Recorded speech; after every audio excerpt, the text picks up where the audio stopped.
Joanne, I just sent a flag photo if you want to share your screen. Okay, I got one too. We're doing the same thing. Thank you.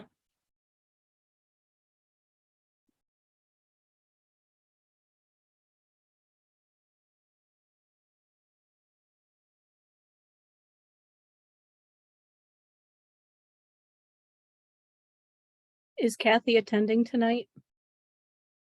I think she was going to try, right, Stacy?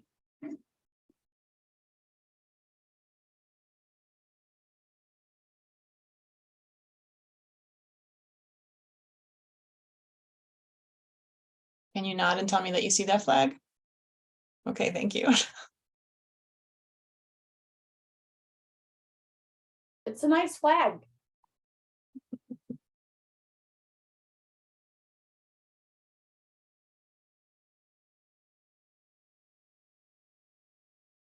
Is everybody ready? Okay, the meeting is called to order at 6 p.m. If everybody could please join in the Pledge of Allegiance. I pledge allegiance To the to the flag of the United States of America and to the republic for which it stands, one nation, under God, indivisible, with liberty and justice for all.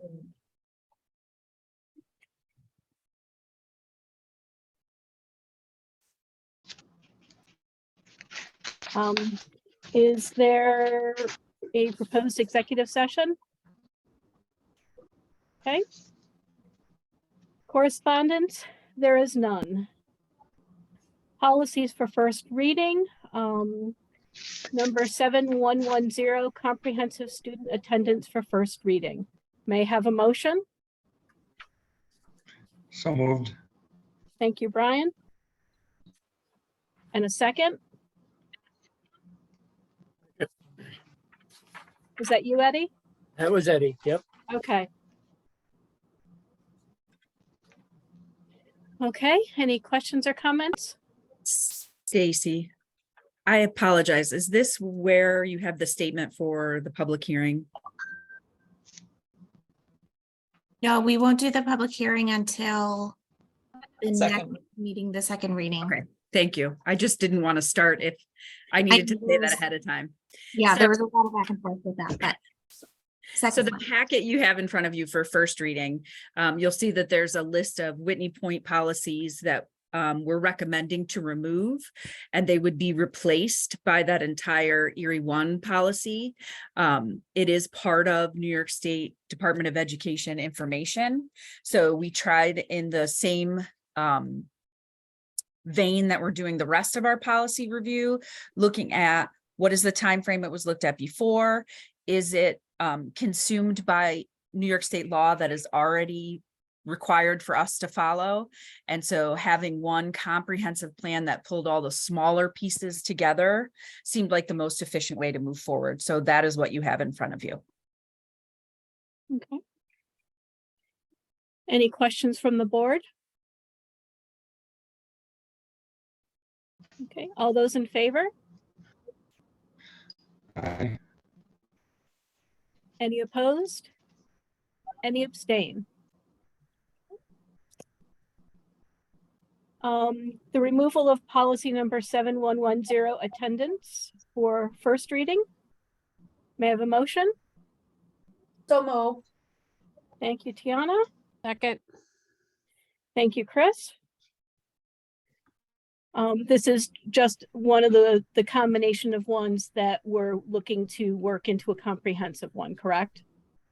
Correct. Okay. Any questions from the board? All those in favor? Aye. Any opposed? Any abstain?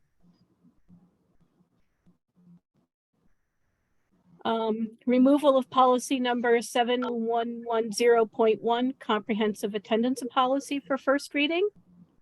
May I have a Did motion? Brian oppose that one, Stephanie? No. No, No. Okay, You approved just it. a lag in computer. Okay, thanks. Can I say something?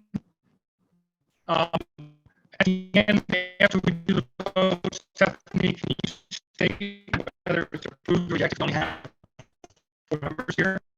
Brian, you're breaking up very badly and I can't understand a word you're saying. Maybe you Oh. can, maybe if Brian turns his video off for a minute, his audio will improve. You could chat right in Oh, yeah, the yeah. question too. Yep. I'll try that. See. Did that work? Yeah. Yes. Okay, my suggestion is that after we do the vote, Stephanie, for you to say whether or not it was approved or rejected, because we only have 4 members. There's no way for me to know without you stating that it's been approved or rejected. Okay. Okay, the other thing I can also do is I can do it by poll. I can ask each of you and wait for your response. Since, Well, I was saying all you have to do is just at the end say approved or rejected. okay, but if there's a question whether or not you've approved it because your screen is lagging, that would also solve that as well. Okay. Okay, so let's try voting for this one again. The removal of 7110.1. Eddie, Yes. Tiana, Yes. Chris, Yes. Brian. Yes. I Okay. think, Stephanie, didn't we do this in the past? Like, it seems like one time we ended up, maybe it's not, and maybe it's a law we can or can't, what we just, instead of doing the agree and the abstention, we just said, you just would say, are there any nays or abstentions? And if you don't hear anything, then we go forward with it being approved. We can do that also. It's been a while, Chris, so I don't remember either. Yeah, I Okay. think we did that because it made it easier for us all because of the lags and stuff that we have. Okay, whatever you'd like, Chris. Whatever's good for everybody. Okay. And actually, I moved on to the wrong one, so we never got a motion for 7110.1, or did we, Stacy? No. Okay, so could I have a motion for 7110.1? So moved. Thank you, Chris. And a second? Second. Thank you, Tiana. Are there any nays or abstention for this one? Then it is approved. Removal of policy number 7123, attendance records for first reading. May I have a motion? So moved. So moved. Thank you, Chris and Brian. Are there any nays or abstentions? Then this one is approved.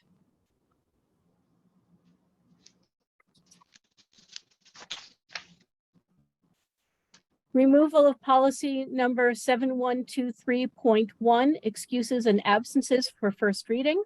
May I have a motion. So moved. Thank you, Tiana. And a second?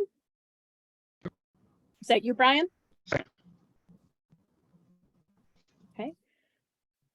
Are there any nays or abstentions? Okay, that one is approved. Removal of policy number 7123.2, released time of students. May I have a motion. So moved. Thank you, Chris. And a second? Second. Thank you, Tiana. Any nays or abstentions? That one is approved. Policy for second reading, the removal of policy number 5674, use of glass containers for second reading. May I have a motion. So moved. Thank you, Tiana. Second. Thank you, Chris. Did anybody have any questions or comments about this one? I laughed.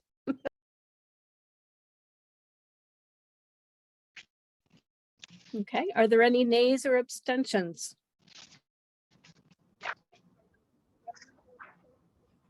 Okay, that one is approved. That brings us to our first opportunity for comments from the public. Shannon, did anybody fill out the Google form? There are no public comments at this time. Okay, thank you. Looks like we lost Joanne though. Yeah, I did send her a text. I haven't heard back yet. I'm wondering if it is connection at her house. okay. Do you guys feel comfortable moving on without her at this point, or? Yes, okay. We will wait for commendations though, and have her do those, if that works for you guys. Okay. Old business, there is none. We're also going to wait a moment for the budget presentation. That brings us to the approval of the consent agenda. May I have a motion. I So- apologize for interrupting, Stephanie. I It's got a hold okay. of Joanne. Her whole neighborhood is out of power. So she's trying to find a cell service, but she may not be able to rejoin us. Okay, Can Shannon just read the accommodations then? And I could do the budget presentation if we need to. That's okay. Shannon, would you be comfortable? Would you like me to do the commendations? Oh, it doesn't matter to me. Whatever you would prefer, Stephanie. Okay, why don't we, since probably she'll have limited connectivity even on her cell phone, why don't you go ahead and do the commendations then?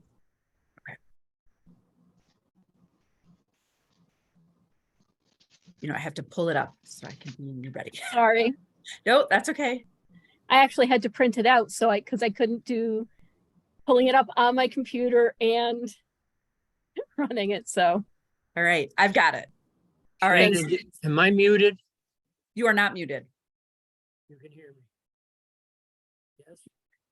All right, so the superintendent, Ms. Sexton, commends the Board of Education trustee, Mr. Tasber with Finch Hollow Nature Center for visiting our pre-K students to teach them about animals in the wintertime.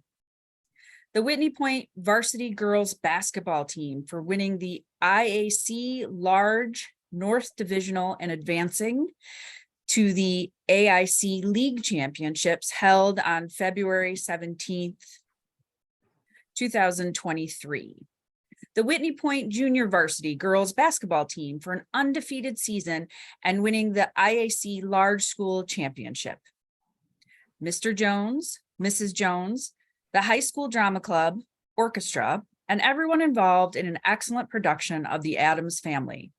The musical was performed on February 24th and 25th, 2023 in the high school auditorium. The following Whitney Point High School arts students whose art is currently displayed in the Broome County Arts Council High School Emerging Artist Competition. The art will be on display in the Artesian Gallery through March 31st. Leona Baxter, Maggie Burleson, Jada Cook, Roberta D'Amico, Brianna Polina, Miley Ryder, Kelsey Vollmer, Devlin Warder, and Madeline Zur. Whitney Point High School student athlete Lauren Nichols for competing in the Section 4 Indoor Track and Field State Qualifier Championships. Lauren competed in the triple jump on February 25th, 2023 at Cornell University. Ms. Driscoll, Ms. Brocious, and the TRA Student Council for putting together the first annual Alcatraz tournament for TRA students in grades 6 through 8. The High School Community Service Club for going to Chow to help organize food boxes for local food pantries and soup kitchens. For Mr. Matthews and the 7th grade band students for sharing their love of music in a highlight by WBNG. the following TRA students for their acceptance into all county chorus: Bree Bitchell, Caleb Cheeseman, Parker Campo, Leah Griffith, Addison Hubbard, Bentley Jandu, Kaylee McInmine, Mason Morehouse, Riley O'Neill, Autumn Sherwood, and Elijah Summers. CEA gym teachers, Mrs. Montesano and Mr. Samsel, for running a fun team building exercise for the CEA faculty meeting in February. And finally, the TRA 8th grade student and bassoon player, Peyton Martin, for her acceptance and participation in the 2023 NISBA Middle School Honor Concert Band. Okay. Zach, do you want to do the budget presentation at this point, or would you prefer we continued with some other items to give Joanne a chance to at least be on while you do it? Yeah, we can continue the rest of the agenda, and if we need to do the budget presentation towards the end, I'm happy to do that. There was one more accommodation on the agenda too, Shannon, if you Oh, want. actually, there were two more. That's Two right. more. Thank you. Yep. Gotta love those addendas. Thank you, Zach. I'm getting there. Hold on.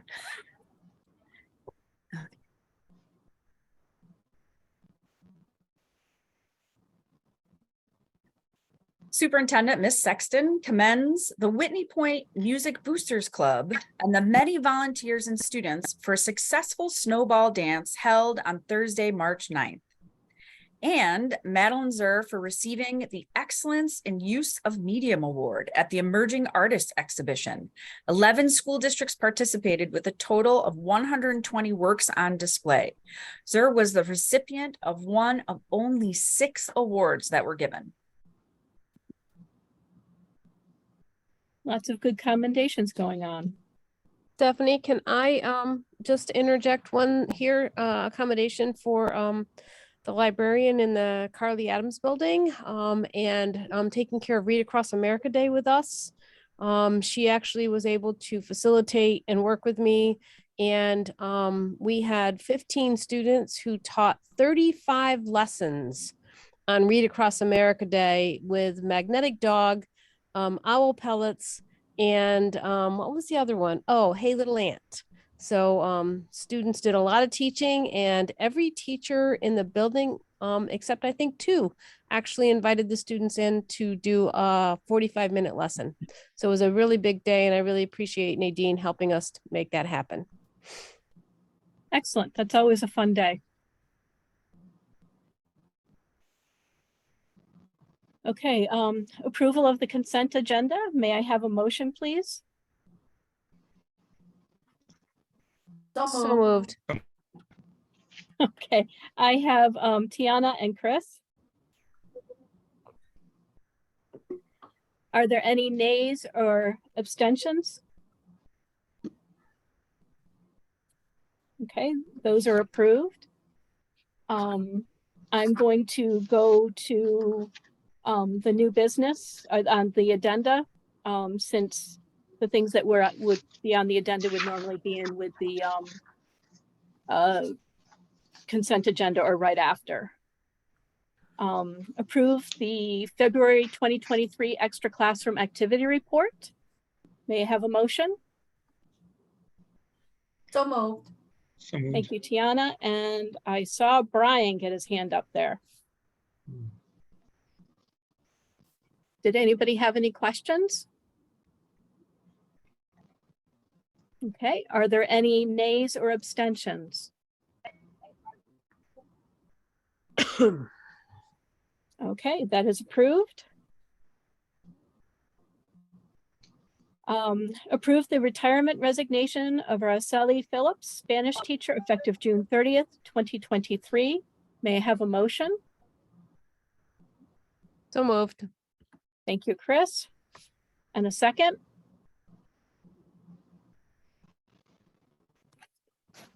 I'll second it. I saw Brian's hand go up first. No worries. I had a quick question for Shannon since Joanne's not on. When we recognize these types of positions and they give till the end of the school year, do you guys put up a open position right away? Yes. I figure. Okay. Yep. That's all I wanted to ask. Yes, we want to do this as soon as possible. Okay, But technically, until they submit their resignation letter, even if we know it's anticipated, we can't put the announcement out. So, right. Yeah, just wanted to ask that. I Yep. saw quite a few resignations and I was just wondering the process. it was a good question. Thank you. Are there any nays or abstentions?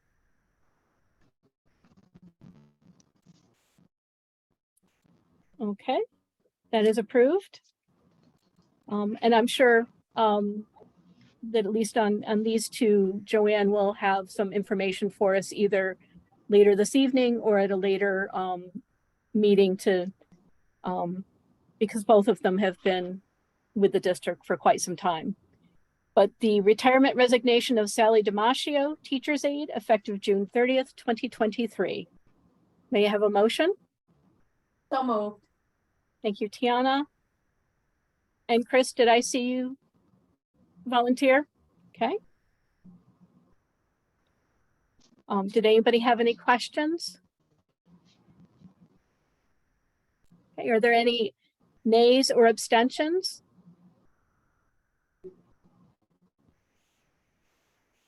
Okay, then that is approved.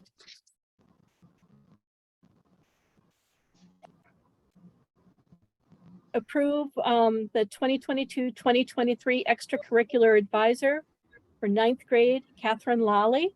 May I have a motion? So moved. Thank you, Tiana. And Brian, I see you as a second. Just a quick question. Is this a new position? No, the previously appointed person well, she was a high school teacher and then she took the position at the TRA. Oh, okay. Just wondering. I've never seen it before. Thank you. Yep. Each of the classes in the high school have an advisor. Good to know. Thank you. Are there any nays or abstentions? Okay, that is approved. Recommendations for unpaid coaches. Varsity golf, Dylan Nardoci. Modified varsity track and field, Catherine Lally and Sarah Dewey. And varsity lacrosse, Dalton Gates. May I have a motion? Thank you, So Tiana. moved. Second. Thank you, Chris. Any questions or comments?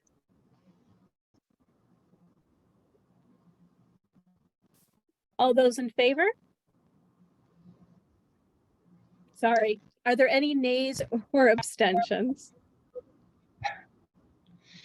Okay, that's approved. Sorry about that. Habit. You're doing great.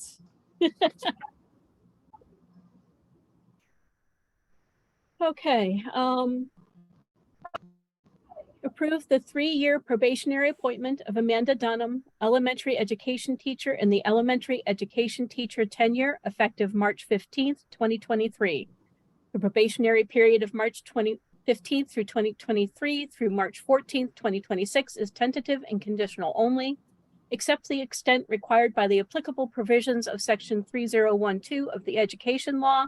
In order to be granted tenure, the teacher must receive composite or overall annual performance review ratings pursuant to education law sections 3012-D of either effective or highly effective for the required number of years. And if the teacher receives an ineffective composite or overall rating in the final year of the probationary period, the teacher shall not be eligible for tenure at that time.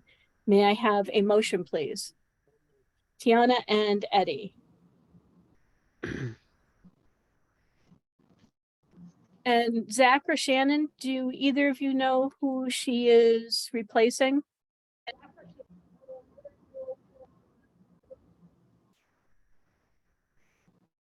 No. Joanne had that list. Stacy, do you have that, a copy of that? We always have our little cliff notes where I don't have it at the moment, obviously. Isn't she taking the spot of Farrow, Shannon Farrow? Yes. Amanda Dunham, yes. Thank you, Stacy. Yeah, and wasn't Amanda a teacher in our district at another time too? Previously, yep, she's Yeah, been a special long-term sub. education, correct? Yeah, Correct. yep. Yep, she's a homegrown student. Yep, lives just right up the road. Yep. Okay, any other questions or comments?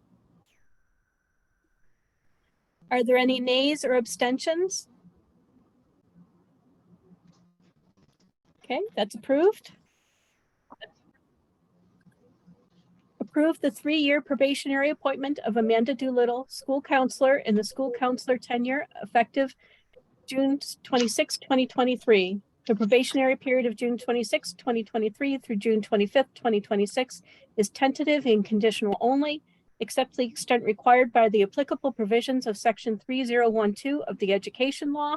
In order to be granted tenure, the teacher must receive composite or overall annual performance review ratings pursuant to education law section 3012-D of either effective or highly effective for the required number of years. And if the teacher receives an ineffective composite or overall rating in the final year of the probationary period, the teacher shall not be eligible for tenure at that time.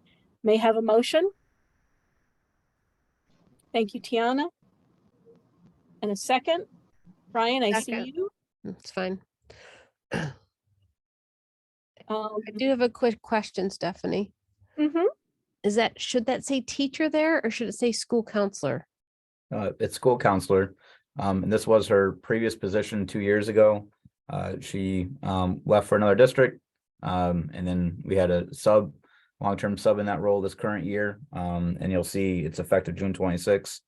That lets Amanda come back in and do her 20 summer days that are required for a school counselor. So we're happy to have her back and we're thankful. So the tenure, Zach, does the tenure apply for a teacher? Because when Stephanie was reading it, it says the teacher shall. So that's what I was questioning. Well, the tenure is in the school counselor tenure area, which is up above. Yeah, That's the I was just generic curious if the education law should have been different there with not teacher versus counselor. That's all I was wondering for sure. I believe the education law is the same. It's the same sections. In regards to tenure, regardless of what tenure area it's in, Okay. it's just written with the word teacher. Okay, But it specifies that her tenure area is school counselor.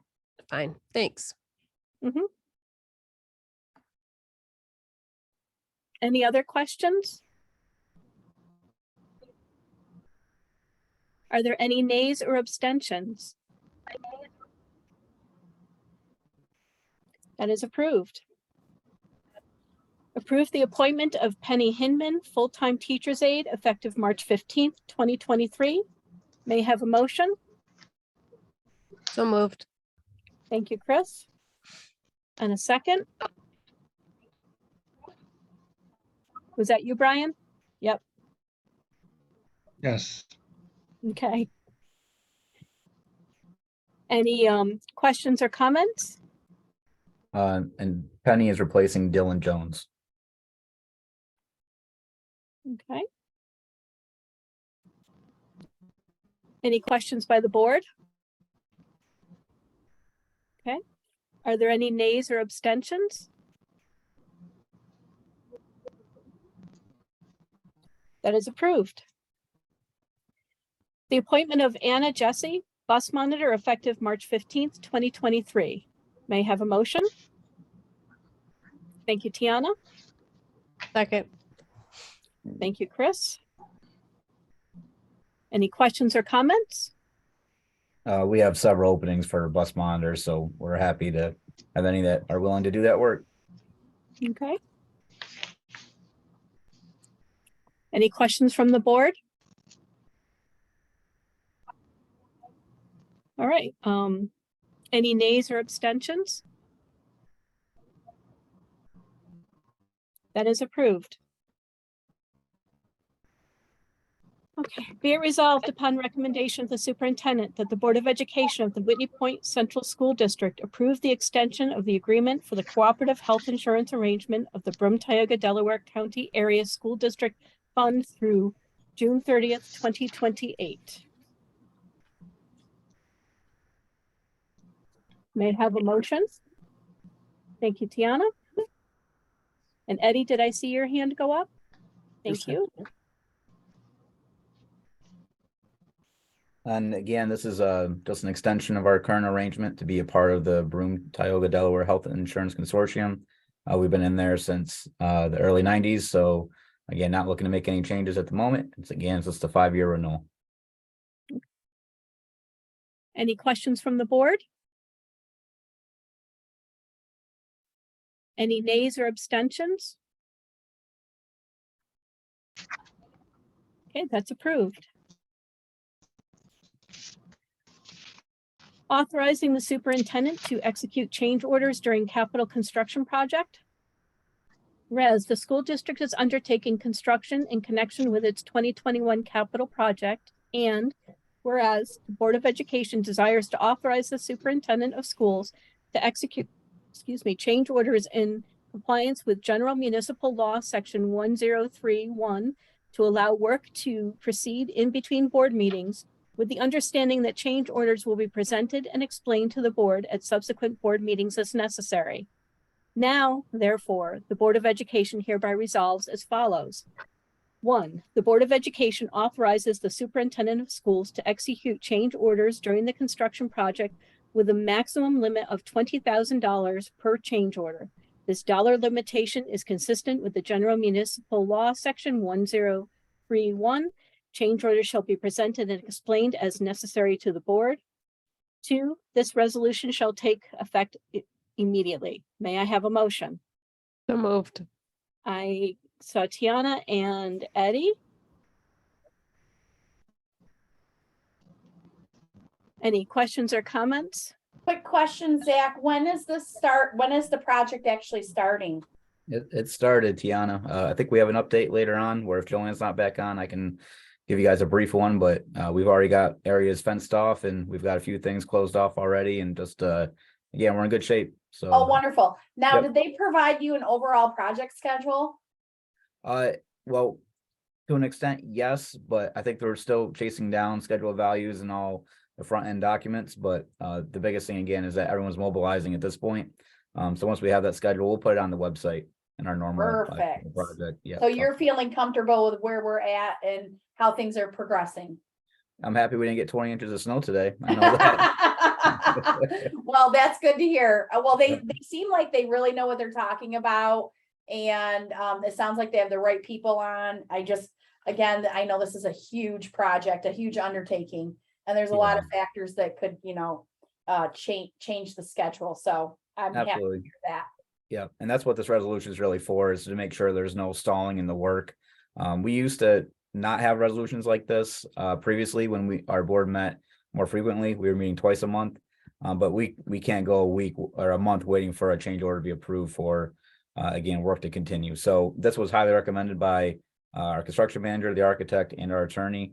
So again, that's why we present it to you guys. Anything that is obviously approved in the meantime, it would be at the next board meeting presented and followed up on. If there's any questions, obviously we can go back. But it's really just again to keep, as Tiana said, that project moving Very forward. smart. I'm glad you guys decided to move forward with that. Nice job. Thank And you. even in the past, meeting twice a month, there were times when it held up Yep. the project for a couple weeks, in the meantime, before getting approval. So I agree, it's a good idea. Good. Thank you. Any other questions from the board? Okay, any nays or abstentions? Okay, that's approved. I'm excited to see this one. Approve the field trip request for the fifth grade class to Philadelphia, Pennsylvania, June 16th, 2023. May I have a motion? So moved. Thank you, Chris. And a second? Tiana? Any questions or comments? I was waiting for Chris to move it first because I know she was very passionate the last time we spoke. I would just like to say kudos to whoever helped facilitate this and get this back. So great. I'm happy to see this. I can't speak for Joanne, but I do know Joanne did reach out to us. I know that the trip, and maybe Shannon, you can just share that they are trying to get more adults to make sure children are safe. And so they are working on even taking some of the students who have met substitution qualifications for the school to take some college students that are actually substitute teachers, so that there will be lots of hands-on and make sure our students are safe in that trip. I'm just very excited to see that we're working on getting it back and that the kids get to go, because I know that it's a really valuable trip. Any other questions or comments from the board?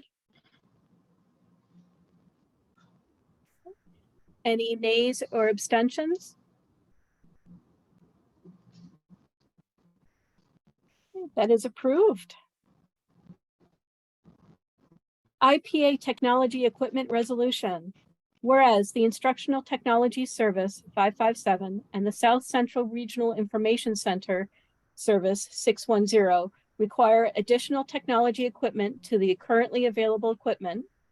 Whereas the Whitney Point Central School District wishes to spread the cost over 5 years with a multi-year installment purchase, the Brum Tioga BOCES is hereby authorized to expend annually on behalf of the Whitney Point Central School District in conjunction with the Instructional Technology and South Central Regional Information Center Services funds to acquire IT equipment. Whereas the total cost, including estimated financing costs, will not exceed $169,674.85. May I have a motion? Thank you, Tiana. So moved. And Brian.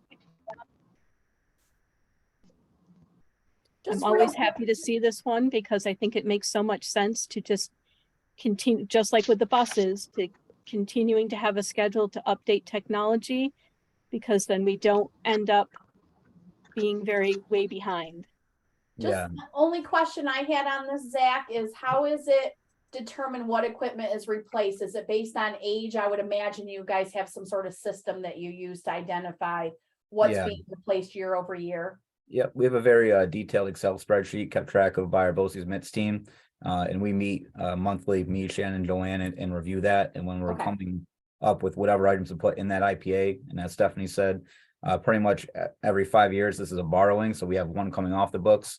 We try to have one equal value to come on the books. Nice. So this specific one, it's replacing over 225 devices and about several outdated UPSs throughout the district.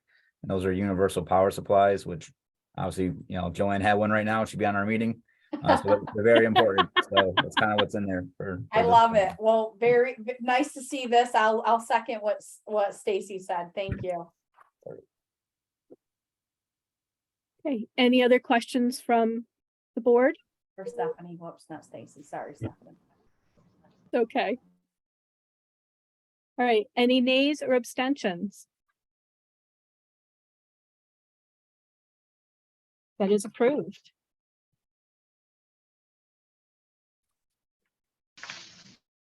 Equipment disposals.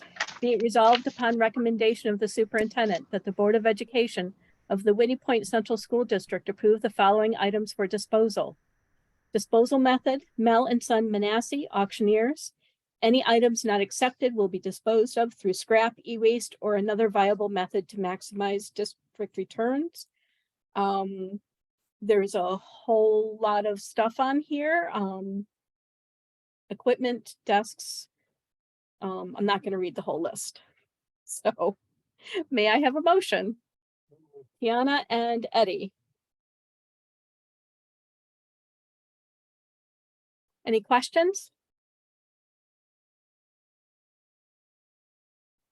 Any nays or abstentions?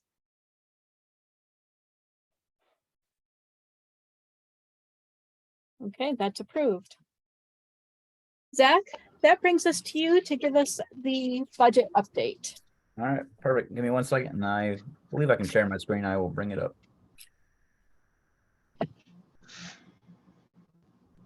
Oh, Shannon, can you give me access to bring that up?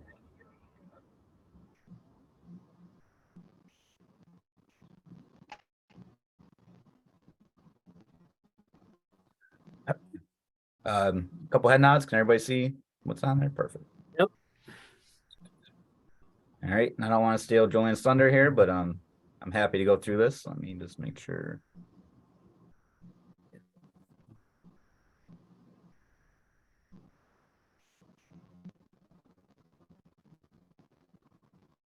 Zach, your tie is what's making the whole presentation the perfect thing.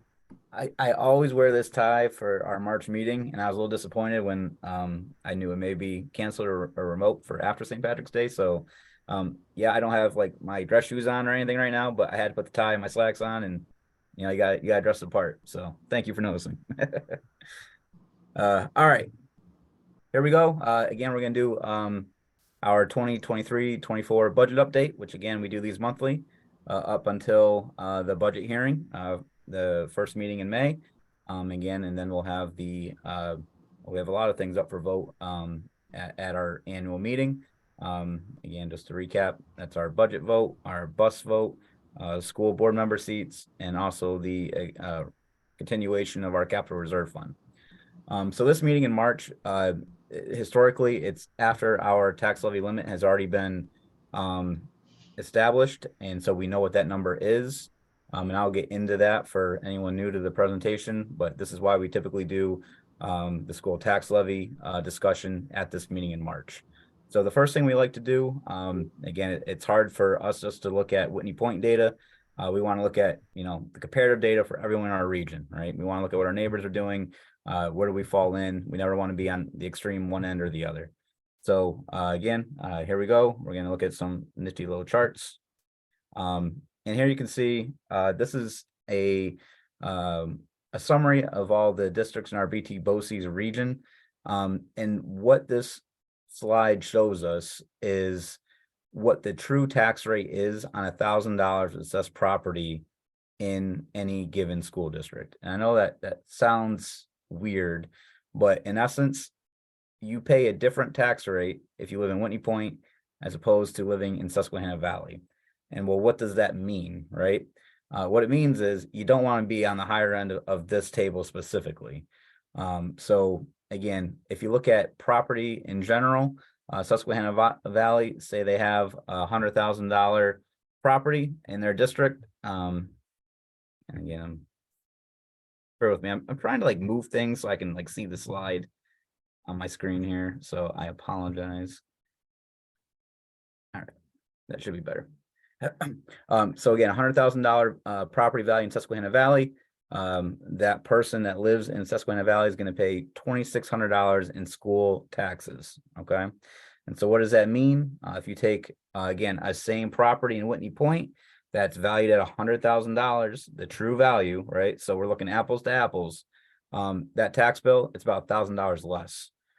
So again, I think we're all proud of that, right? Because we don't want to be in that higher end of this slide specifically. So again, $100,000 property, apples to apples, Susquehanna Valley, $2,600 in school tax. Whitney Point, it's $1,700 in school tax. So again, this is an interesting slide. We like the fact we're at the bottom. I try not to get too nitpicky on like Tioga. Again, yes, they have a wonderful tax rate, but they also have other concerns with that being so low. And I like to give up the example, and it's probably been 5 or 6 years ago now, but their tax rate was so small that they had to substantially increase it when the state wasn't giving them substantial aid increases, that they went out for a 30% tax levy increase that one year. And I don't know if anyone remembers, but it actually got voted down, and the Tioga Downs owner actually footed that bill because he knew the school was in desperate need. Again, it was a bad aid year for New York State. So, you know, there's pluses and minuses to all of this. Yes, it's great that, you know, for a revenue source, we could have more taxes coming in, but again, we want to be mindful of our community and what they can afford. So again, when you look at that range of schools that we're clustered with, you know, the Harpersville, the Owego, Lake, and North Valley, Windsor, to me, that is a very comparative example. So I think we're right where we need to be. This next slide, again, when we look at school taxes and what does that mean for a district's budget, again, just the districts in our region, the comparison is vast, right? So Whitney Point, our school tax levy, and we're appreciative for every single dollar, every percent. It brings in about 22% of our overall budget. So that's great. You look at a district like Vestal, and you wonder why that's so high. Mainly, they have a lot of business, along the parkway, whatnot. And that's where a lot of their tax base is from those business sources, right? Not the individual resident or homeowner. It's those businesses paying those taxes. So you can see, for Whitney Point, our tax levy brings in 22% of our overall budget. For Vestal, which obviously has a bigger budget, their tax levy brings in 57%.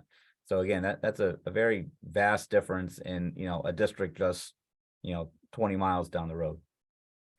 So as we progress through here, we always want to be mindful of our budget goals. Again, these have been around for a few years. But in this specific slide, this presentation, we want to look at developing a reasonable tax levy within the applicable regulations. This slide, it's a lot. I know that. I put it on here mainly so you guys can actually see what the state law, the formula for developing a tax levy limit looks like. It's 11-part formula. It's got a lot of numbers and data that go into it. Not to get bogged down on that, let's see what that actually looks like for Whitney Point. And here you can see, again, we basically plug in Whitney Point's information into this formula. We start off with our current tax levy. So again, for people new to the district or new to these presentations, Whitney Point school taxes are about 8.5 million of our overall school budget of 38 million. Okay, so again, at 22%. So here we have some numbers given to us by various departments in New York State, tax base growth factor. And again, as we progress through this formula, what we see is there's a subtraction and an addition, and it's called this capital tax levy.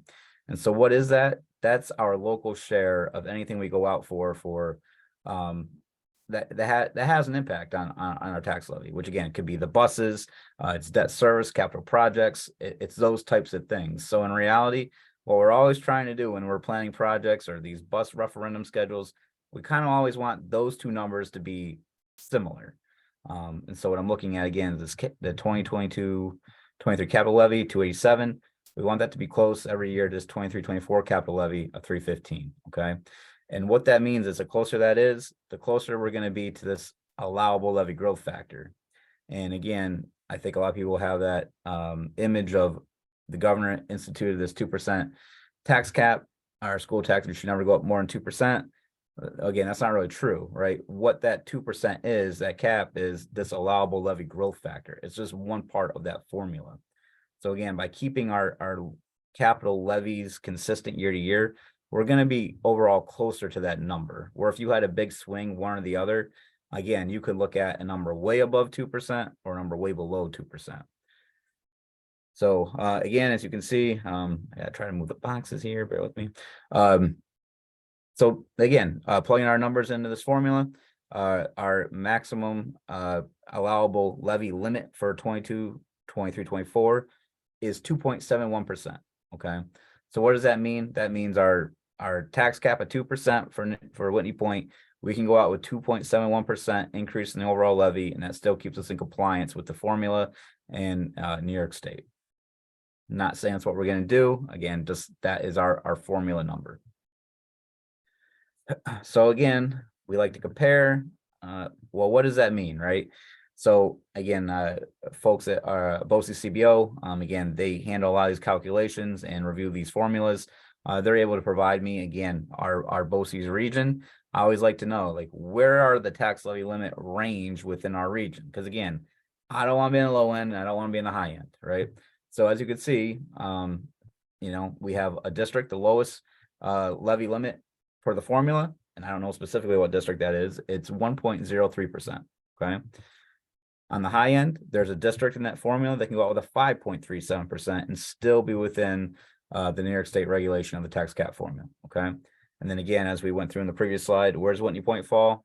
Well, again, pretty close to the middle, which again, I try to strive for to never be too far one way or the other. All right. So now this slide. Zach, quick question. Do you Yep, go ahead. have like the last 5 years of what our tax levy increase was? I know last year we had 0, which was phenomenal. Yeah, Like, it'll are be on we- a slide coming up, Tiana. Oh, it will? Okay, I'm Yep. sorry. Yep, no, you're fine. Trying to steal my thunder already. That's okay. All right, so this is a new slide that we put in here, and when I get through this, hopefully you guys understand why we added this slide this year. But I think it's important to know what happens when a district doesn't go out with that levy maximum that we're allowed to go out with. And again, not saying that's what we do. I just want to give you guys, the board, the information. So what happens when a district does not go out for their maximum levy limit? All right. And so we have a couple assumptions just to make this slide easier to read. And it's close to Whitney Point. Again, our tax levy is 8.5 million.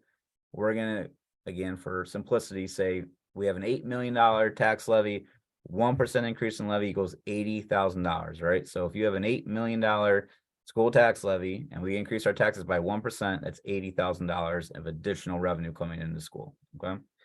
So what I try to do in this chart below, you can see this is our current school year, so last year's budget. How do I go back? Bear with me.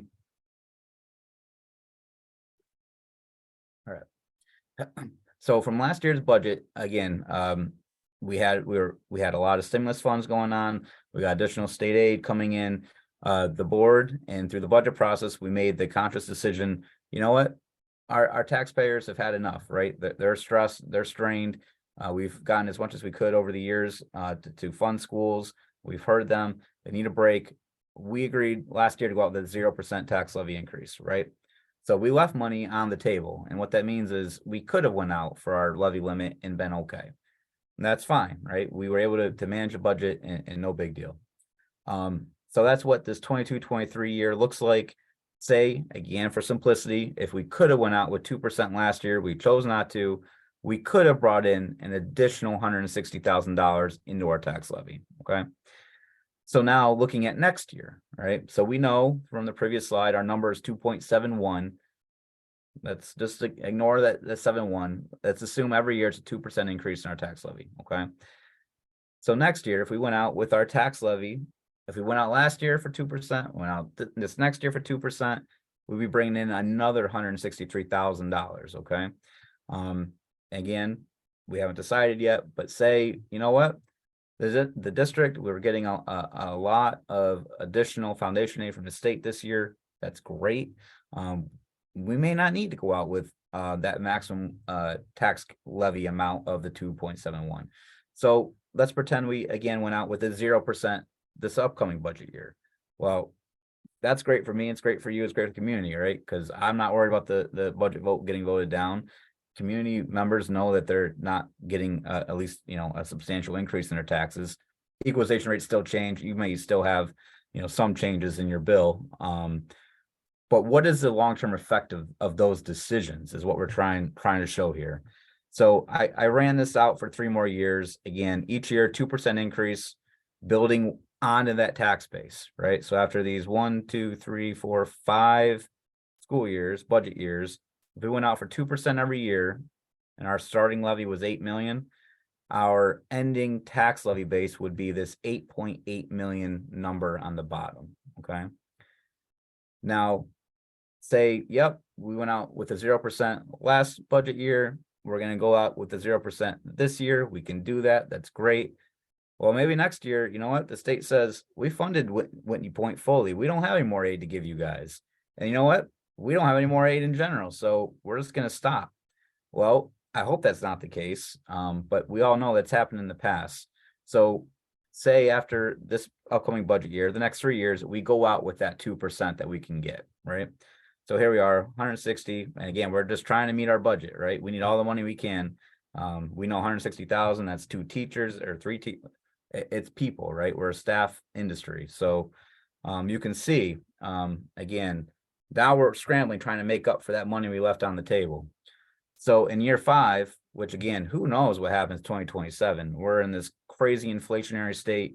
Raises are way more than what we were ever seeing of 2 to 3%. You know, people are coming in and demanding a lot more.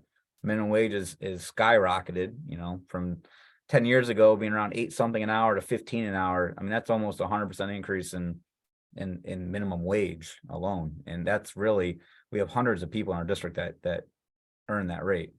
So again, what you can see is in 2027, now we're at a point potentially where the state has now tightened their wallet. They don't have more funds to give. Well, this is where we fall back on where we built our tax levy base, right? So that district that goes out with what they can every year, well, they're going to be getting 8.8 million on their revenue side. A district in our current situation, we may only be looking at 8.4 million in revenue, which is still a lot. I don't want to, diminish it. But what does that really mean? It means, again, over those 5 years, potentially we could be trying to build our budget with this number over here of $342,000 less, which that is a substantial number. So even though the need may not be there last year or this year, you can kind of see from a sustaining budget standpoint why it's good to still kind of see that long-term picture. And that's all this slide is trying to do for you guys. So again, this will be on the website. If you want to look at it, if you want to call me, questions, whatever, I think it's a pretty important slide, even for the community to understand, like, hey, I heard the state or Whitney Point was getting all this money. Well, why are you still trying to increase our taxes? Well, again, it's really for sustainability for the future, which it is a hard sell. I get that. So again, just presenting the information. Is there any specific questions on this slide before I move on to the next one? No, I think this is a great slide though, because it's important for us to see year over year.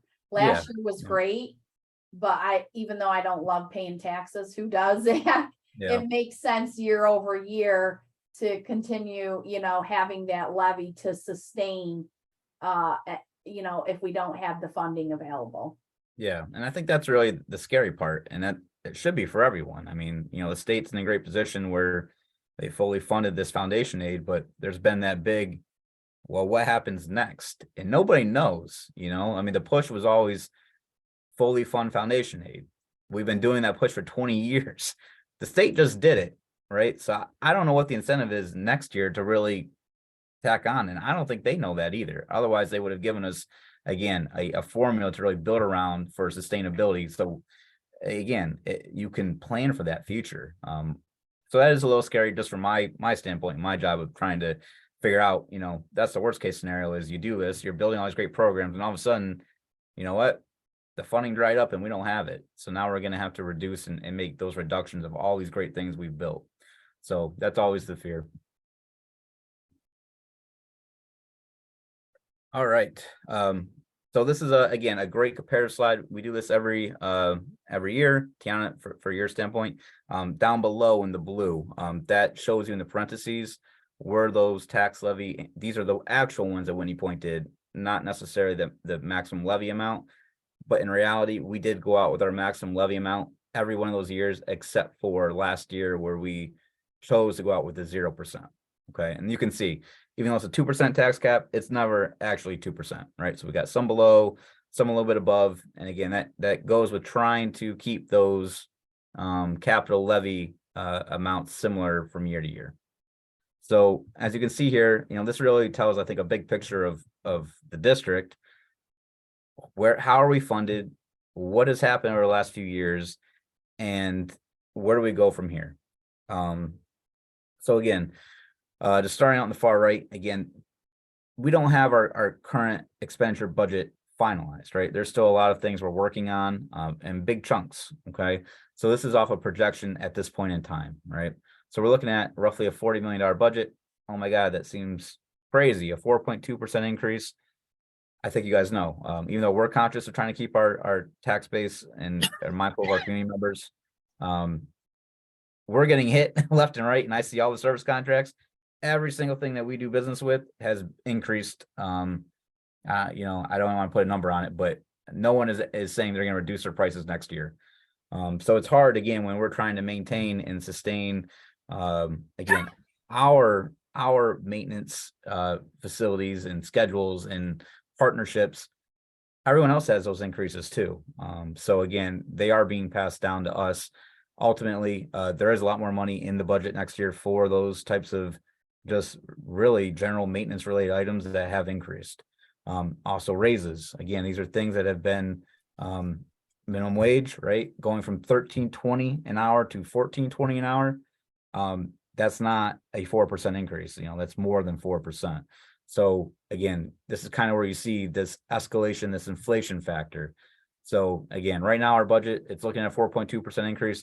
Hopefully we can reduce that slightly, but again, knowing everything else that's going on and the general, again, climate that we're in for costs escalating, that's what we're looking at. And you can see, I mean, the reason why that's okay at this point in time, and I'm not completely in a different state of telling you guys, oh my God, the sky's falling. Well, look at what we got for foundation aid finally, right? A 10.81% increase off the legislative proposal. And I say that because that's not finalized yet, but we've never had anything that high ever. And you can see, I mean, that's real money, a $2 million in additional foundation aid. So that's fantastic.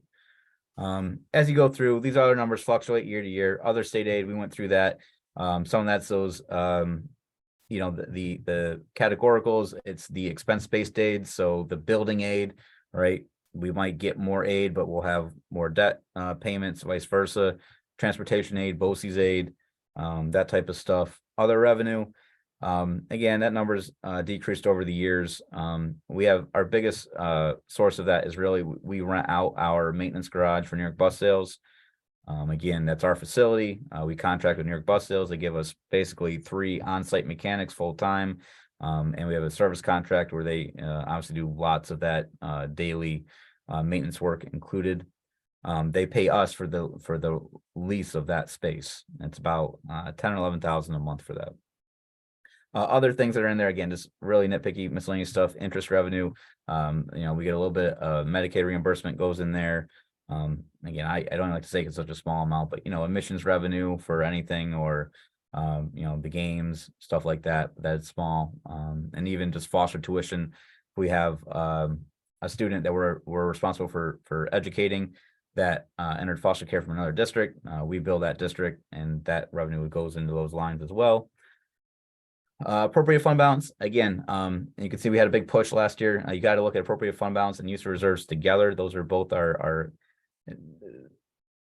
I don't want to say savings per se, but that's our reserve accounts, right? So when we're appropriating fund balance, we're saying of our overall savings in the district budget, we can allocate 500,000 if we need it for next year's budget, right? So we don't want that too high, but we want to have some available there too. That is actually a good budgeting tactic. But that's why you can see 1.2 million. I don't know if that's still on there. Again, I can't see the full screen here. So it's been a 500,000 this whole year. Previous years, it was 1.2 million. So we had a big push to reduce that, right? So we're comfortable with the 500,000 of sustaining that. The budget use of reserves, you can see, it's never good when you're building your budget using your savings account. So that's what that means. Last year, we didn't have to. We're not anticipating having to do that this year. And so where does that leave us with the tax levy, right? So you can see it all there in the blue. And again, as I was mentioning, the 1.78, 137, that was always going out with our maximum levy limit, 2.3, 2.16. And last year, again, knowing where we were at, we were comfortable going out with that 0, right? So we did. This year, what are we going to do? Again, that's still up to the board, how we meet the budget, how we finalize our expenditures, see if there's any changes in the legislative proposal of state aid. But right now, again, assuming we don't increase that again and go out with another 0, we can make this budget work, which is fantastic. So again, not saying we need to go out for 2.71 or we're going to have layoffs, but the same token, again, just remember that previous slide where that could come back and hurt us down the road. Zach, quick question on the far right. When Yep. will those numbers be finalized? Like the other state aid? I mean, I heard you say these are just projections. Yeah, they're pretty close, Tiana, pretty but close, okay. it's when the governor actually releases the state budget. So they release the legislative budget, and so right now it's the political game of their lobbying for the various their pet projects. Like right now, I know one of the things being lobbied is for free school lunches for all, so that type of stuff. Okay. So maybe that comes out. But I mean, am I expecting a huge increase in foundation aid on top of that? No. Okay, that's what I wanted to know. There'll be some other things here that might come out. Okay. Yeah, I think just looking at this, the average increase in the budget overall, obviously we haven't been hit that hard since 2018/19. Yeah. So it's a big jump there, but we understand why. Yep. And again, that's why I like this historical slide, because if you go to like the 2021 column, and you can see, right, the foundation aid, it was held flat, right? Yeah. And that was impactful for our district. We did have layoffs that year. Thankfully, the next year or two, we were able to bring those all back on. But that's all it takes. Again, you saw that slide where 22% of our budget is tax levy. Well, 75% of it is that state aid. So State aid, it's we way more desperately impactful when the need state that. says there's no more money to give you, and we still have our budget going up 4%. That's Right. the hard part. Yep. Yep, this is another really good slide. I think Yep. those two slides are probably my favorite so far. Gives a lot of good information, tells the story. Yeah. Yep, I agree. Thank you. Again, kind of just talked about it, but really just in pie chart here, we like this little pie chart of our revenue and what makes up the school budget, right? So we talked about the tax levies at a smaller pie chunk of 22%. And you can see, again, that total state aid, I mean, it's just hitting you in the face, right? 75% of our budget is state aid. 25% is tied into those reimbursement or expense-based aids, which is the building, transportation, BOCES. That 50%, though, again, they call it foundation aid. It's always been known to be our general operating need aid. So basically, Whitney Point, here's your foundation aid, do what you will. Last few years, there's been some legislative monkeying with that, where now it's tied in the community schools piece, and now they want this new piece tied into tutoring.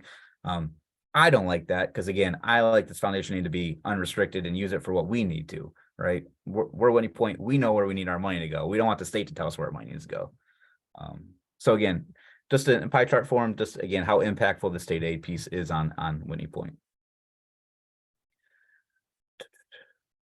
Again, I see Joanne's back. oh, is she back? I'll keep going unless she wants to interrupt me for now. No, you're doing a good job. All right. You're doing great, Zach. I'm almost done. I can add my 2 cents when did you do Okay. your beautiful formula conversation already? Yep. Yeah. Okay. That went All out right. pretty well.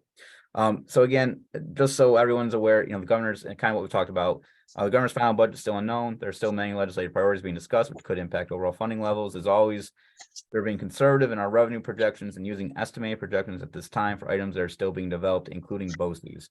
And I don't want to understate BOCES expenditures, but we do have around $5-6 million in BOCES a year.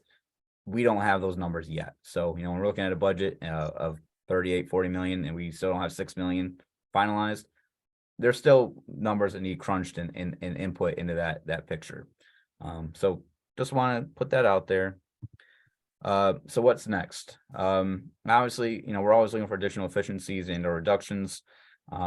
We are obviously actively going through the BOCES request for services. Same thing for BOCES as it is for us. Their costs are escalating.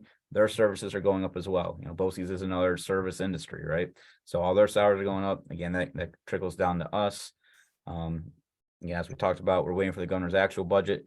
I say late March, but it's always been early April. The state deadline is April 1st. They always took some pride in having it done before that, but it's kind of been right around that date or a week or so later in the last few years. And again, me, Joanne, Shannon, we have tons of support.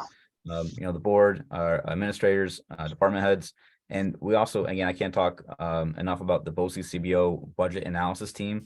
They are amazing, and I say that because they do this that's all they do for 16 other districts. So when we go there and we have a question, they already know, because 14 other districts were already looking at it or asked them. So again, they're just a good resource to make sure, again, we stay in that middle of the road. Again, we don't want to be on the high end or low end of any one thing. CBO, again, they've been a tremendous asset for us in our budgeting process. That's what I had for now. I don't know if there's any questions, or Joanne, did you want me to go back to any slides specifically, or? No, I trust you did a good job, Zach. Thank you. Yeah, of course. Glad you're back on. If you had a universal power supply, you would have been okay. Yeah, I know. I literally drove anywhere to try and find a place where I could get, and it's just darkness everywhere, but now we're back. We were talking about that in the IPA resolution, and it's funny. Yeah. All right. I'll quit sharing my screen. Thank you, guys. Thank you.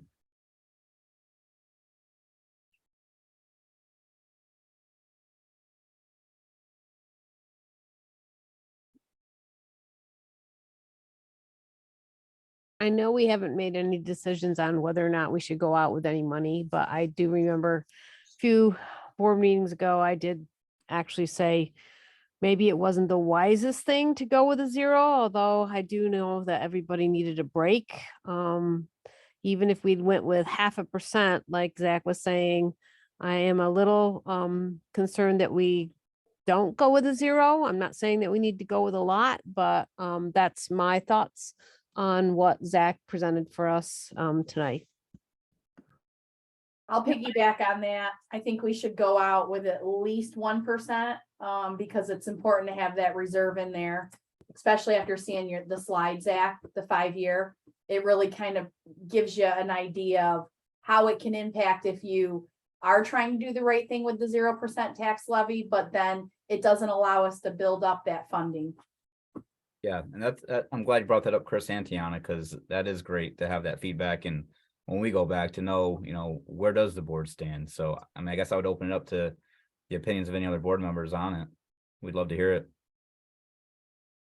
I do agree that last year we all needed the 0%.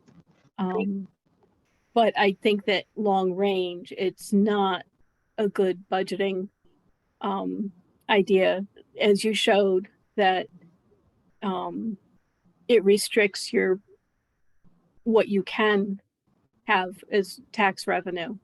And it's important that everything goes up every year. So it's not like all of a sudden things are going to cost less. And so we need to budget accordingly.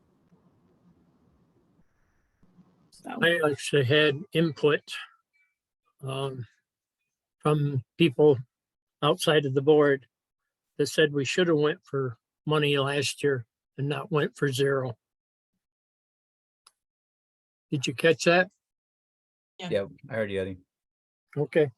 Yeah, I mean, it sounds like Zach did a really good job. I mean, it's this complicated scenario where you know where people are now, and you know that the school taxes in particular, because you see it's separated out, it's, and it is a very tangible thing that can be very meaningful to people. But on the other hand, the long range planning that you have to do and the impacts are not that easily seen until you really dig a little deeper. So thank you, Zach, for explaining that.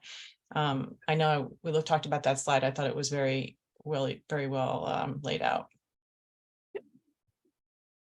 And again, thank you for the board for, seeing that picture and the puzzle we're trying to juggle, to build that sustainable budget. So it sounds like, again, you guys gave us some directive, which, I'm sure me and Joanne appreciate. Thank you. okay.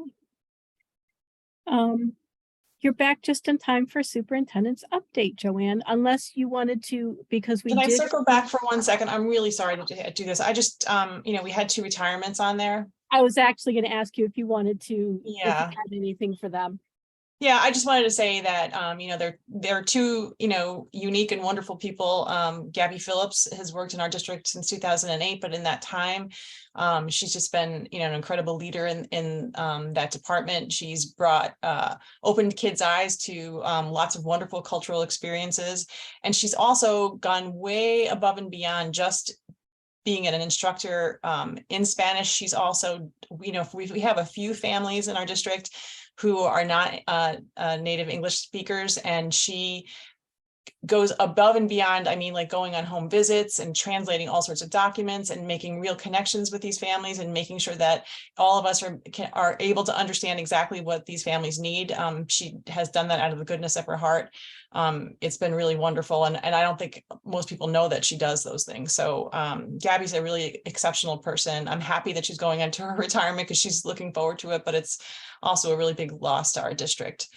And then Sally Damasio, who is, has worked here since 1998. And she has, done different things through the years, but the longest time she has been in the nurse's office in the TRA. And she was for a very long time part of an incredible duo, she and Mary Beth Purse,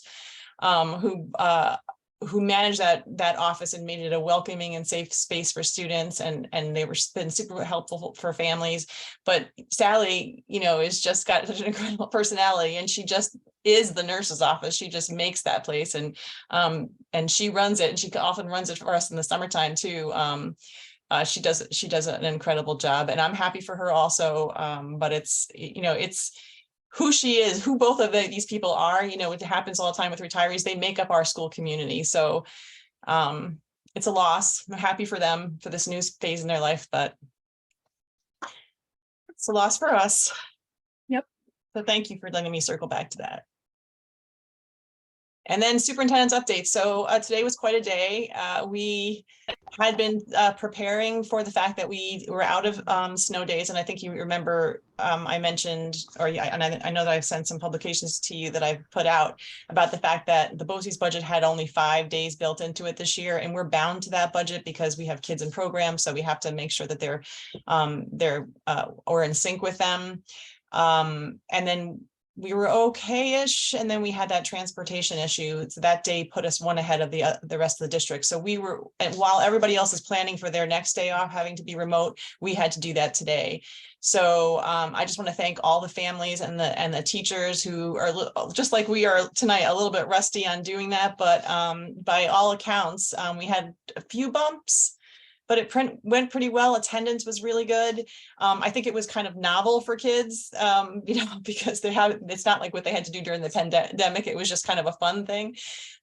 We heard some descriptions of what the kindergarten class looks like, so with lots of little stuffed animals on the screen. And so thanks for cooperating with that on everybody in the school community. Just so you know, if we do have a schedule of take back days, the first one would be the Memorial Day weekend. For example, which is one of the things I was afraid was going to happen with the storm, is if we had lost power today, obviously we couldn't be remote and we would have had to take another day, and then we would have to go to take back days, and we would start doing that. Take back days are scheduled in, but they are difficult because we're already very short staffed. And if people have already planned vacations and we're running out even thinner than we normally do, it's hard. So they're there if we need them, but we try not to go there if we don't have to. Also, Zach, I don't know, you may have spoken about the fact that project is starting. And so if you walk on our campuses, you'll see fencing up in places. And now our pool starting April 1st is offline. And that's, hard because it gets used like crazy every single day. It's used during the day, and then it's also used before school and in the evenings. So that's unfortunate, but there's some hardship to get through, but in the end, I hope that we're going to have a much better facility for everybody. And then our fields too. So it just occurred to me last week for some reason that it's been nice to have graduation outside. We're going to have graduation back inside this year. But again, a little bit of discomfort and messiness for a little while to get us to a better place and where our facilities are going to be in good shape. I think that's about it. Joanne, real quick on the pool being not available, did a communication go out? Yeah, we just got the final date on it, and we have the community groups that are going out. We've sent that out.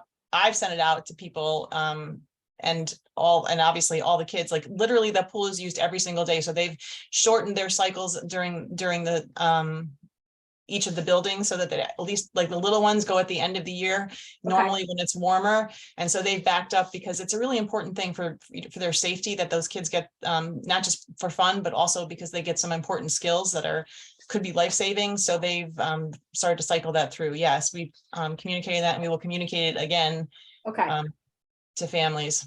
Yeah, Wonderful. I do think a Facebook update too. I think that's what I've Yeah. been working on, is some form of Facebook update, because that really gets to a lot of people that aren't really in the school on a daily basis. So Right, and that would be me. It's always good to see that communication though, because I do think sometimes, even though you guys do a great job sending that out, it does miss people, and it's just important to communicate that.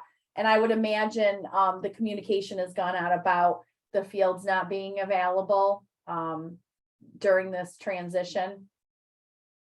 Yeah, I mean, again, that's kind of, whether people realize it or not, we've been talking about a turf field for a long time, and those don't get built overnight. So people were aware that we'd be losing the spring season. I'm sure people have forgotten. So Murphy sent out some reminders to coaches that we're a little taken back. But again, as Joanne said, there's always challenges, and you know, we Yeah. have to go through that to get something better at the end, but same thing. I think we'll probably try to do a Facebook post to really capture all of that, the pool update, the field update, and we'll make sure that the current stuff's on our website. And it was in the newsletter, the last newsletter, but it was not, we didn't have the dates yet. So we, you know, we'll send out. Awesome. The problem is, Tiana, like you said, reaching the everybody else other than the newsletter. I Yep. think the best bet, it probably is Facebook, like Zach said. I Because they, couldn't agree more, because there's a lot of people that I just chat with and I remind them about this capital project. And like Zach said, I don't know how they don't know about it. We've been talking about it forever. I guess they don't know the timeline though. it which takes is so important. long from the vote until it actually happens that I, you know, I can see why Yeah. everybody loses sight of it. Yeah, no, I think everyone's gonna be really excited, and I can't wait for the fall sports with the new snack shack and the restrooms. I'm so excited. It's gonna be beautiful. Very exciting. Thank you. Okay, Shannon, do we have any comments from the public? We do not. Okay. That brings us to Board of Education comments. I just want to say very quickly, thank you everybody for being so flexible. I'm glad that my schedule got delayed by a day so I could participate. I'm also glad that I'm not driving right now to Vermont because they've been hit hard. Tomorrow should be interesting, but thank you all for being flexible and willing to do this. It's better that we get our meeting done than to postpone it for a week if we can possibly do it safely. So thank you. And Tiana, I saw your hand go up. Yeah, I just had a quick question, Joanne. So I know we talked about this a few times, and I'm just wondering what the update or status is. I heard that there might be a committee that has been established to address the bullying issue. I hate using that word, but just in general, like how we handle that, how we handle conflict with the kids. What would be the best way to address that, especially we have cyberbullying now, which, you know, didn't exist years ago.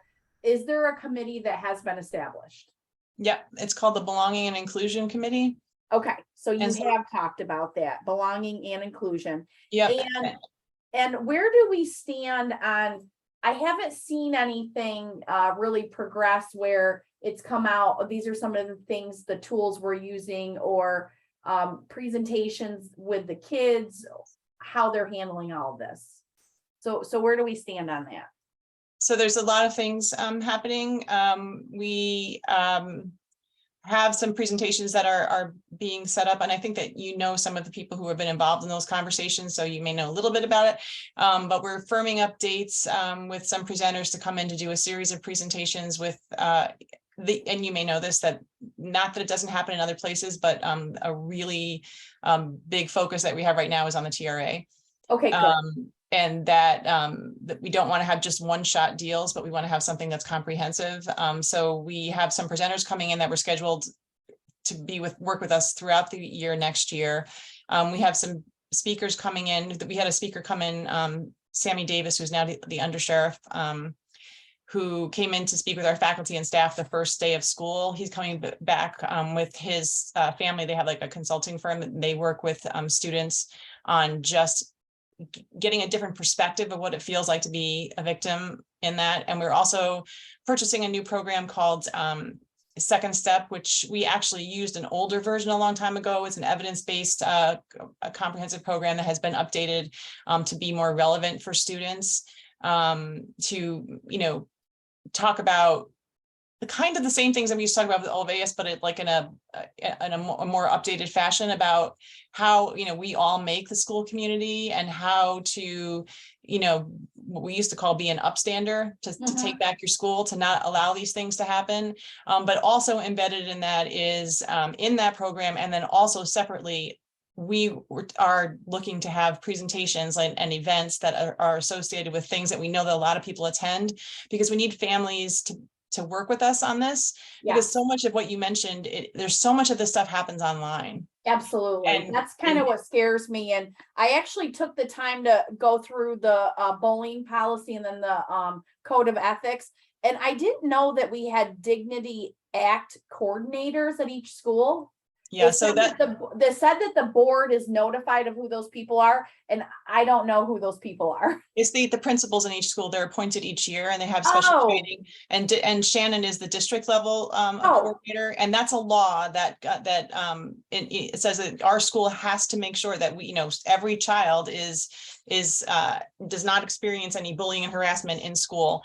Okay. And we do lots of training around that with faculty and staff and with students, but and an important part of this law is that anything that happens after school that rolls into school is something that we have to deal with. So I'm not exaggerating when I tell you that the administrators spend almost all day, every day, trying to track these things down, dealing with,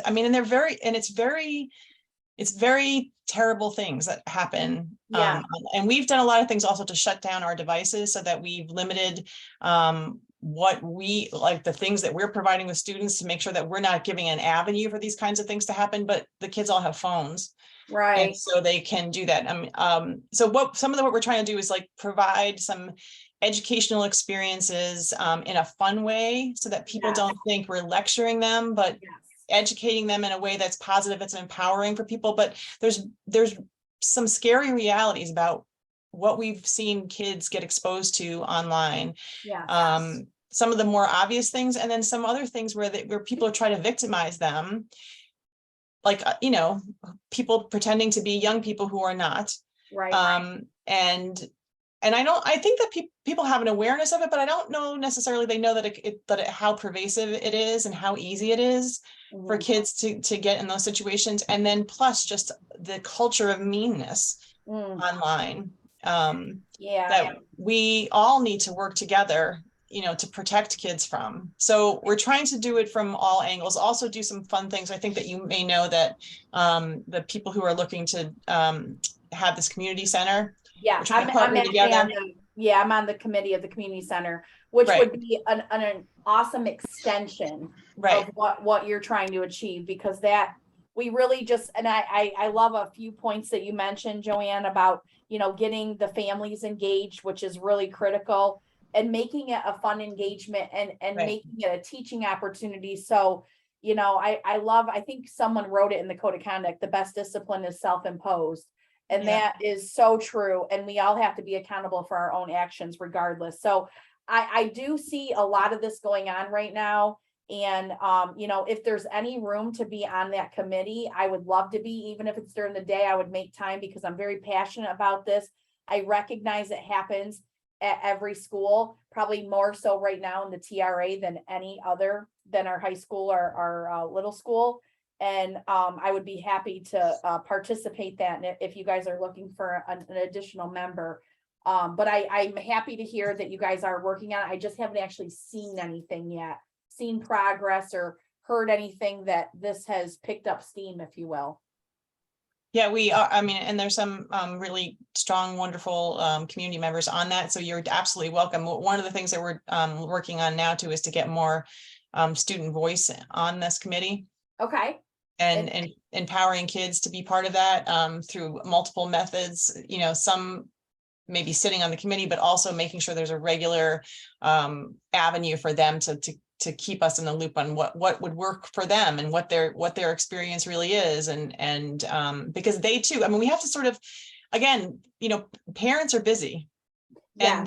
And so we've got to find a fun way, a way that makes sense and is meaningful to them, to work with them and educate them about some of the things that are happening and figure out how we can work together. But we also do the same thing for kids, because they know we do all this education in a really traditional way about, internet safety and all the things that you have to be careful of, but they still make the choices that they make. So we have to figure out a better way. We have to do connect with them on another Yeah. level. And Yeah. and that's tricky. And I hear what you said. I think you guys spend so much time doing all of this and the disciplinary action that I can't imagine how you can fit teaching in there. So there's a lot going on, and anything I can do as a board member to help facilitate these conversations and get things moving in the right direction, I'm happy to volunteer. Because I think if we come at it at another angle and not make it, you need to listen to us kids because this is important. But, I love that I came up with this saying, let your voice be your superpower. So let kids know it's okay to speak up. And I know some kids are afraid to, but they can speak up to the kid that's being bullied, right, with their friends. So they don't necessarily have to go to a teacher or talk to somebody, but empower the kids. Because we did Mhm. that growing up. I know things have changed a lot since I went to school, but that's kind of the stance we took in our younger years. And I know a lot of things have changed, but if we can come up with a way to make it encouraging and supportive without making it like textbook, you have to do this or else. I don't know. And it sounds like you guys are doing a lot of great things, but I would be very happy to join that committee, Joanne, and help facilitate that conversation and offer anything else I can. So we'll send you some information to get you up to speed to what we've been working on. So, and then the next meeting is coming. Well, Shannon could probably tell you, do you have your calendar there? Well, we can send it to you. I mean, Yeah, no worries, but I appreciate that. I just wanted to bring that up because I know a lot's been going on. And we know that there's, issues on the school bus, and there's always going to be issues, right? So our goal is to minimize that, right? I know it's always going to be out there, but it seems very heavy right now.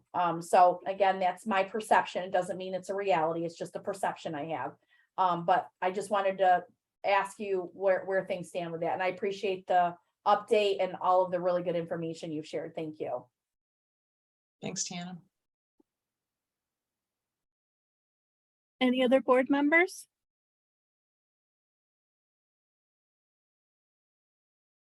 Okay. Again, thank you everybody for attending tonight. It is greatly appreciated. Then we are going to adjourn the public meeting at 7:31. And may I have a motion? So moved. Thank you, Chris. And a second? Second, Chris Thank is you, ready to go Tia. to bed, it looks like.